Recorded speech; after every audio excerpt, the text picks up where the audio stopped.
Assalamu alaikum, ɗaukar fansar macijiya kashi na 5. Bayan awa 2, idan hankalin Mai Martaba ya yi dubu to ya tashi don abin ya yi mai yawa.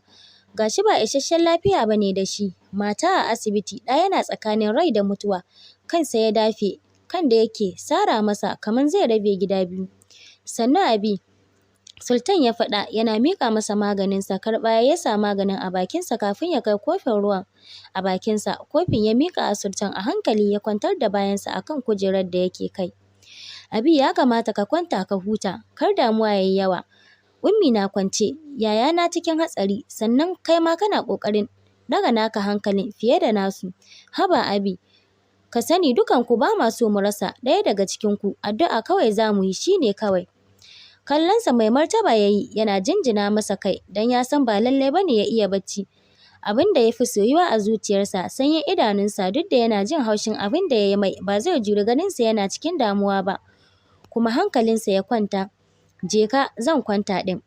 Ya tsinkaya muryar Mai Martaba a kunnensa, kallonsa ya yi kafin ya fice daga nan zuwa asibitin masarauta don duba lafiyar Ummi duk da akwai Ruma a nan.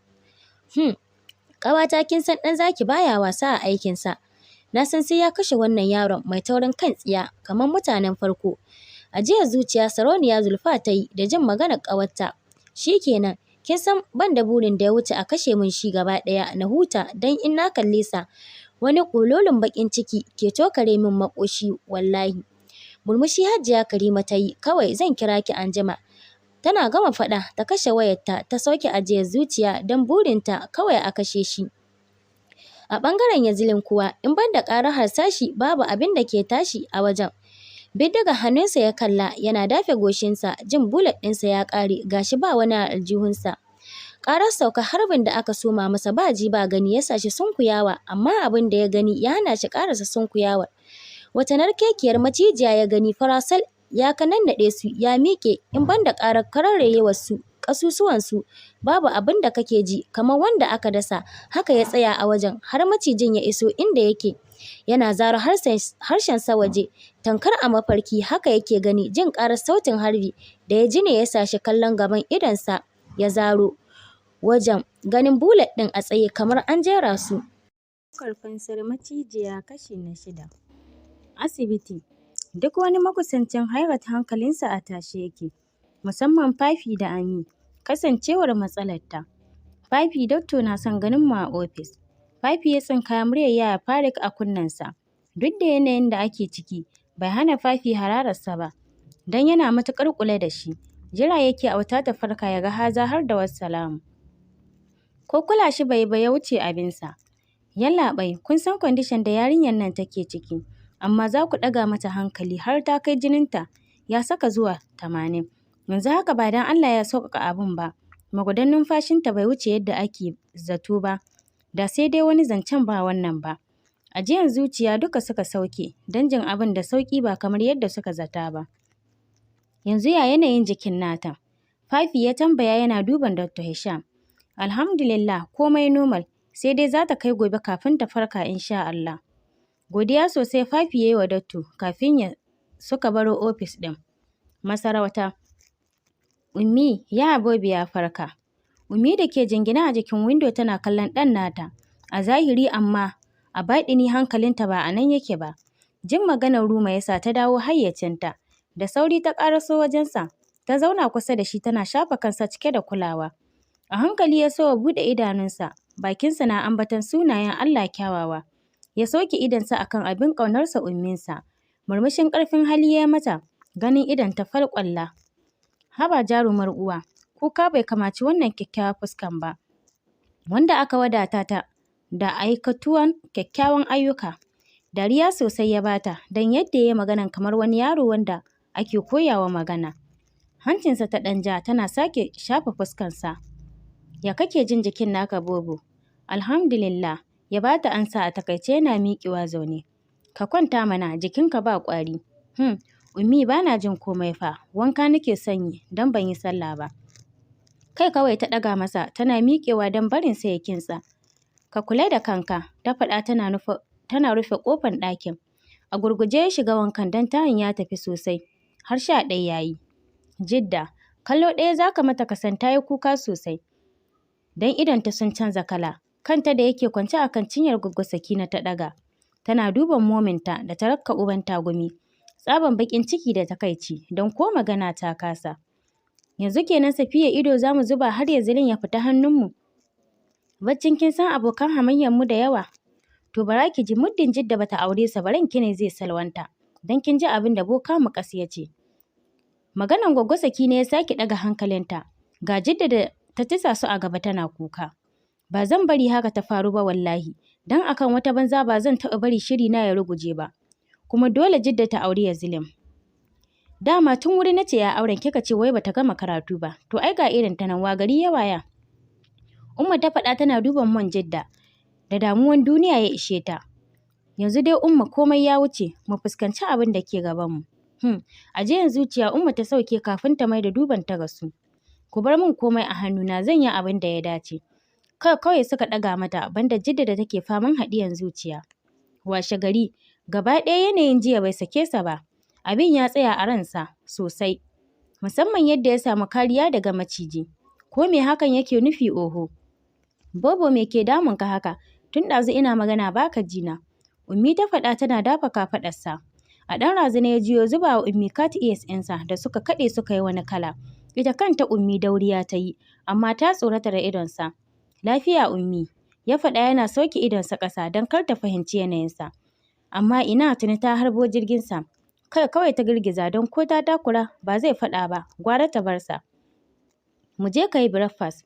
Ɗan jin yayi don har ga Allah baya jin yunwa. Amma in ya ƙi Ummi za ta fahimci akwai wani abu shi yasa ya miƙe.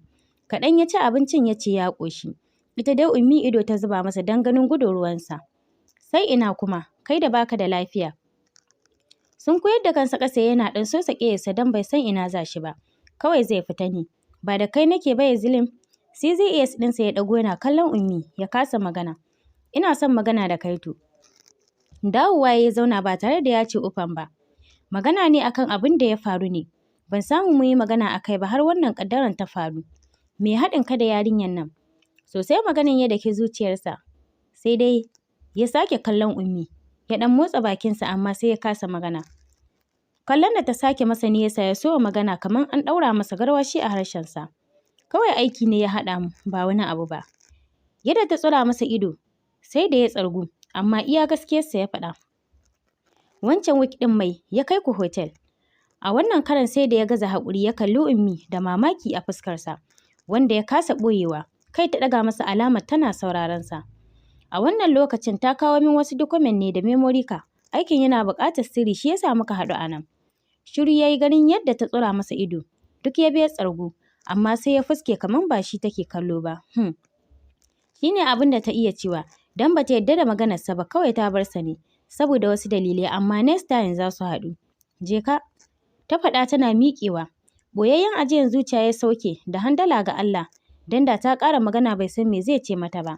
Don bai iya ƙarya ba amma yau ya zama rana ta farko da ya fara ƙarya. Kuma mahaifiyarsa. Rinsa idonsa ya don gaba ɗaya zuciyarsa a ƙuntace yake da hakan.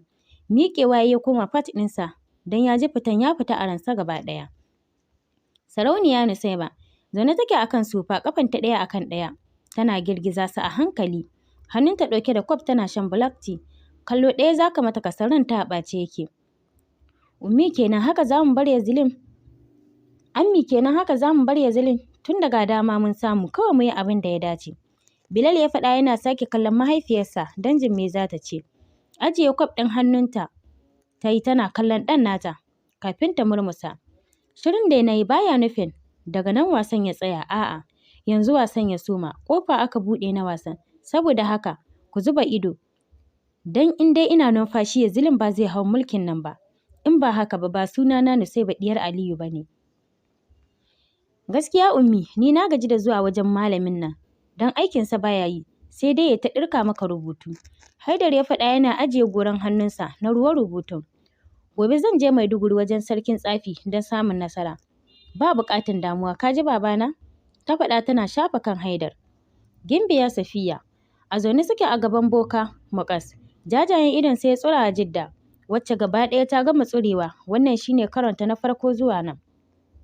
Akwai matsala Don a lamarin auren akwai yiwuwar a yi ko akasin haka. Tuni idon Jidda ya fara tara hawaye jin an ambaci haka. Me yasa ka ce haka boka? Baccin ka ce zai yiwu? Murmushi boka Muƙas ya yi yana juyawa yana surkullensa kafin ya jiyo kansu. Saboda akwai alamar bayyanar ruhi mai ƙarfi na macijiya a tare da shi. Ba za ta bari a cutar da shi ba. Don akwai alamar tarihi zai maimaita kansa. Daram ƙirjinsu ya faɗi kusan a tare Jin mai ya ce. Umma ne ta yi ƙarfin halin sake tambayarsa. Kamar ya boka tarihi zai maimaita kansa. Wannan ansar yana shirin bayyana nan da ƙanƙanin lokaci za ku ga komai a zahiri.